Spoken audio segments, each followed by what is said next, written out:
আমি এখানে একটা শুকনো লঙ্কাও দিয়ে দিলাম আর একটা তেজপাতা, ধনে জিরে এটাকেও আমি এর মধ্যে ছেড়ে দিলাম। দেখো এই মশলাটা যখন আমাদের একটু মোটামুটি ড্রাই রোস্ট হয়ে যাবে তখন কিন্তু আমরা এটাকে বন্ধ করে দিব। গ্যাসটা বন্ধ করে আমরা কিন্তু এটাকে ঠান্ডা হলে তারপরে কিন্তু মিক্সির মধ্যে গুঁড়ো করে নেব। এখানে কিন্তু আমার 1 কিলো 100 মাংস রয়েছে। এটাকে এবার আমি কিন্তু ম্যারিনেট করব। আদা রসুনের পেস্ট আমি এর মধ্যে দিয়ে দিলাম, হাফ চামচের মতো নুন দিলাম, 1 টিস্পুনের মতো হলুদ দিলাম, 3 টিস্পুন আমি দই দেব,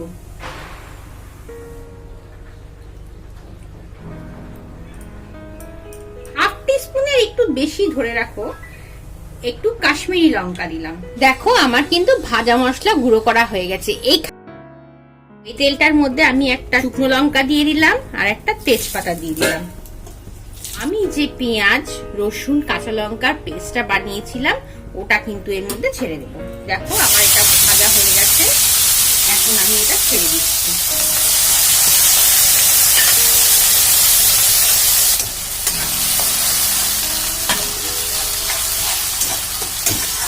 এর মধ্যে 1 চামচ আদা বাটা আমি দিয়ে দিচ্ছি, 1 চামচ ফুল জিরে আর ধনে বাটা দিলাম, হাফ টিস্পুনের মতো চিনি আমি দিয়ে দিলাম এর মধ্যে, হাফ টিস্পুনের মতো নুন দিয়ে দিলাম। কারণ আমরা কিন্তু আগে নুনটা দিয়েছি, সেই জন্য নুনটা কিন্তু বুঝে শুনে আমাদের এর মধ্যে দিতে হবে। এইবার আমরা কিন্তু এটা সুন্দর করে ভাজবো। হাফ টিস্পুনের থেকে একটু বেশি আমরা হলুদ দেব, আর বাকি হলুদটা কিন্তু আমাদের মাংসের মধ্যে দেওয়া রয়েছে। এইখানে 1 টিস্পুনের মতো আমরা শুকনো লঙ্কা দিব, এটা কিন্তু কাশ্মীরি লঙ্কা।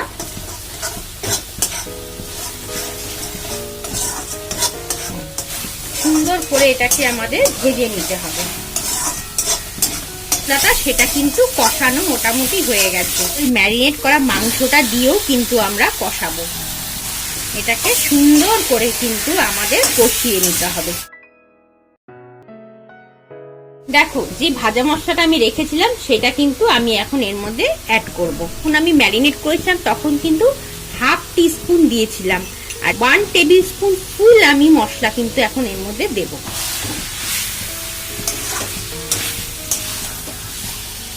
এখন এইটাকে আমাদের অল্প অল্প করে জল দিয়ে দিয়ে কিন্তু কষাতে হবে।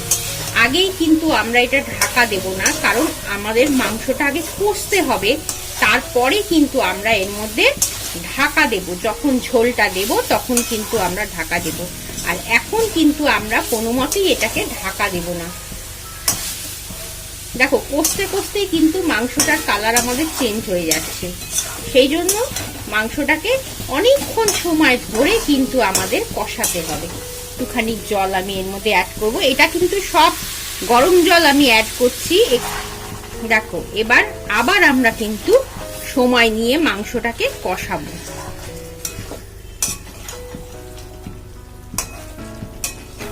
দেখো মাংসটা কিন্তু কষতে কষতে আমাদের কালার কিন্তু অনেকটা চেঞ্জ করে ফেলছে।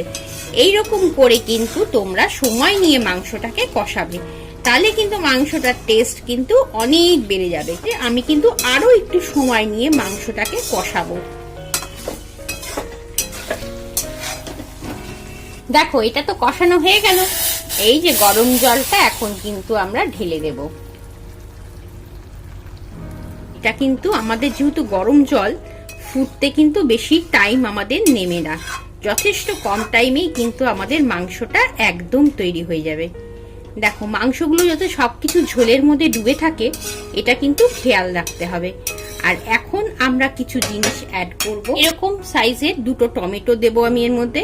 এগুলো কিন্তু আগে দেবে না, এগুলো কিন্তু এই সময়টায় অ্যাড করবে। 2টো পেঁয়াজ দিয়ে দিলাম, আর কিছু গাজর কেটে রেখেছি, এই গাজরগুলো কিন্তু এর মধ্যে চলে যাবে। আমিনিয়াতে কিন্তু এই 3টে জিনিস এই সময়টায় দিয়ে মাংসটা রান্না করা হয়। দেখবে তোমরা যারা খেয়েছো তোমরা কিন্তু সবাই জানো, আর যারা খাওনি তাদেরকে জানানোর জন্য আমি বলে দিই যে এই সময়টায় এগুলো অ্যাড করবে। এবং এখন আমরা অ্যাড করব কিন্তু দেখো ডিম আর আলু যে ভেজে রেখেছি এইটাও কিন্তু আমরা এখন দিয়ে দেব, কারণ আলুটা কিন্তু আমরা আগে ছাড়িনি, এখন তখনই কিন্তু আমরা সেই জিনিসগুলো অ্যাড করে দেব। এবার অ্যাড করে দিয়ে আমরা কিন্তু এটাকে ঢাকা দিয়ে দেব। চলো আমরা এটা ঢাকা দিয়ে মাংসটা সেদ্ধ হওয়ার অপেক্ষায় থাকি। আর তো করণীয় কিছুই নেই, জাস্ট মাংসটা সেদ্ধ হবে। চলো তাহলে আমরা এটাকে ঢাকা দিয়ে রাখি। ঢাকা দেওয়ার টাইম অন্তত পক্ষে 10 থেকে 15 মিনিট, প্রায় 10 মিনিট হলো। এবার আমরা খুলে দেখে নিই কি অবস্থায় আছে মাংসটা।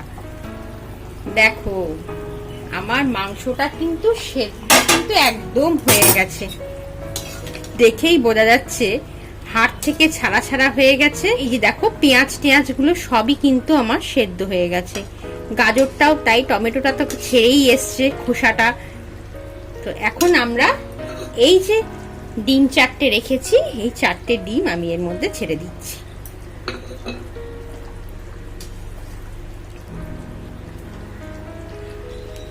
দেখো আর মাংসটা থেকে যা সুন্দর গন্ধ বেরোচ্ছে না, সেটা শুধু আমি পাচ্ছি।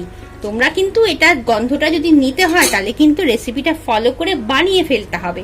আর এখন একটা জিনিসই আমার এর মধ্যে দেওয়ার বাকি, সেটা হলো ঘি। এইরকম স্পুনটা দিয়ে আমি কিন্তু 2 টিস্পুন এর মধ্যে ঘি দেব। ঘি ছাড়া কিন্তু এই মাংসটা একেবারেই অসম্পূর্ণ, সেই জন্য এই মাংসটার শেষে কিন্তু অবশ্যই তোমরা ঘি দেবে, এইটা অ্যাভয়েড করবে না। এখন এটাকে আমরা নাড়াচাড়া করে 5 মিনিট কিন্তু গ্যাসটা বন্ধ করে স্ট্যান্ডিং এ রেখে দেব। 5 মিনিট পরে আমি এটাকে পরিবেশন করে দেব। চলো তাহলে আমরা গ্যাসটা বন্ধ করে দিই এবং 5 মিনিটের জন্য ঢাকা দিয়ে স্ট্যান্ডিং এ রেখে দিই। এই দেখো তৈরি হয়ে গেছে আমার আমিনিয়া স্পেশাল চিকেন কারি। এটার গন্ধটা কিন্তু দুর্দান্ত বেরোচ্ছে, এটা কিন্তু আমিই বুঝতে পারছি। তোমরা যদি এটা ফিল করতে চাও তাহলে কিন্তু আমার রেসিপিটা ফলো করে অন্তত একবার বাড়িতে বানিয়ে খেও। লাগলো তোমাদের এই রেসিপিটা, আশা করি সবার কিন্তু ভালো লাগবে। তো চলো তাহলে এই রেসিপিটা ফলো করে চটপট বাড়িতে বানিয়ে নাও আর সবাইকে চমকে দাও। আর ভালো জিনিস কিন্তু অবশ্যই শেয়ার করো। তোমাদের মধ্য থেকে কেউ যদি আজকেই আমার চ্যানেলটা নতুন দেখছো তাহলে কিন্তু সাবস্ক্রাইব করে পাশে থাকা বেল আইকনটা টিপে রেখো। আর বাকি বন্ধুদের জন্য তো লাইক কমেন্ট শেয়ার, এটা তো রোজই বলি, সেটা তো থাকলোই। আশা করি তোমরা আমার বন্ধু হয়ে আমার পাশে থাকবে। চলো তাহলে আজকের মতো তোমাদের কাছ থেকে আমি বিদায় নিচ্ছি। আবার আসবো অন্যদিন অন্য একটা সুন্দর রেসিপি নিয়ে। ততক্ষণ তোমরা সবাই ভালো থেকো।